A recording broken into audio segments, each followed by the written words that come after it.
shake. Let's shake. Come on. Let's shake. Do a pillow like a. Let's shake. Let's shake. Let's shake. Let's shake. Come on. Let's shake. Do a pillow like a. Let's shake. Let's shake. Salute to everybody. I'm sure y'all heard by now. Ja Rule, Tony Yayo.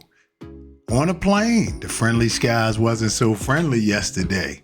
Now, early reports came out that they pressed Ja.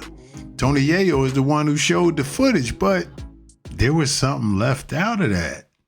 A Delta spokesperson told TMZ 2 customers were spoken to by the cabin crew following a disagreement, and one customer was rebooked on a later flight. The spokesperson added the flight continued to JFK and landed without issue. But like we said, initial reports and online made it look one way. You know how that go. Check out Ja's tweets about the ordeal after TMZ contacted him for a comment. Ja says he popped on these peas and threw a pillow at Yayo's head because he's soft. He had no regrets about the snafu, calling it hilarious. And he tweeted the same thing. I popped on these peas myself on a plane, laughing my ass off. P-ass ninjas, I threw the pillow at Yayo head because you soft, knocked your hat all off. Ish was hilarious. That's what he posted. Via TMZ, they reaching out saying, hey Ja, it's Jamie here from TMZ reaching out for a comment regarding a Delta flight you were on Sunday morning. Witness tells us from San Fran to JFK, where Ja Rule got into an argument with Tony Yayo on the flight, Ja was the aggressor and yelled profanity saying he wanted to fight. Then throwing a pillow at Tony Yayo. Crew stepped in, pulled both guys off the plane for a bit. Yayo yelled back that planes are federal offenses territory and he did nothing wrong. Cop it please already. Now, the interesting thing is Tony Yayo showing this.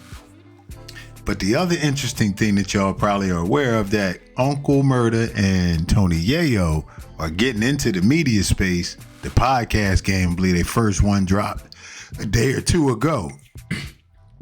And the way this game go, it don't matter whether you look good or bad. You don't want to look bad. But my point is, it's about the exposure.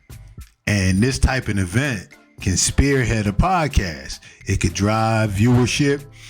Now, you're going to have some good substance after you talk about this. You might be able to ride this for a few days, maybe even a week. But you know how this media game is. The next thing is going to happen. They're going to forget about it. But if they can take this, parlay that into a good launch point, and then bring some topics and all that, because Tony Yayo and Uncle Murda himself, they both entertaining, naturally charismatic, all that. So when they used to be on the Math Hoffa show, those views would go through the roof because they brought that energy. So they probably looking around at Mano and all these other people that's trying to launch stuff, and they like, look, man, we got one of the biggest in the game behind us, meaning Fifth, and he gonna give us all the support. And then I think this is just going to be a launch point. And then for Ja, I always look at it for Ja, like, we already know his live show second to none. You saw what he did in the versus Fat Joe, even though everybody thought he was going to get washed. They forgetting to do that 17 number ones. He is no joke. He made great music. It was timeless music, but all because 50 seemed to win that battle, and did win that battle. I ain't going to say seemed to. It kind of tarnished his name. Similar to, that's why they compared it to the Kendrick Drake thing.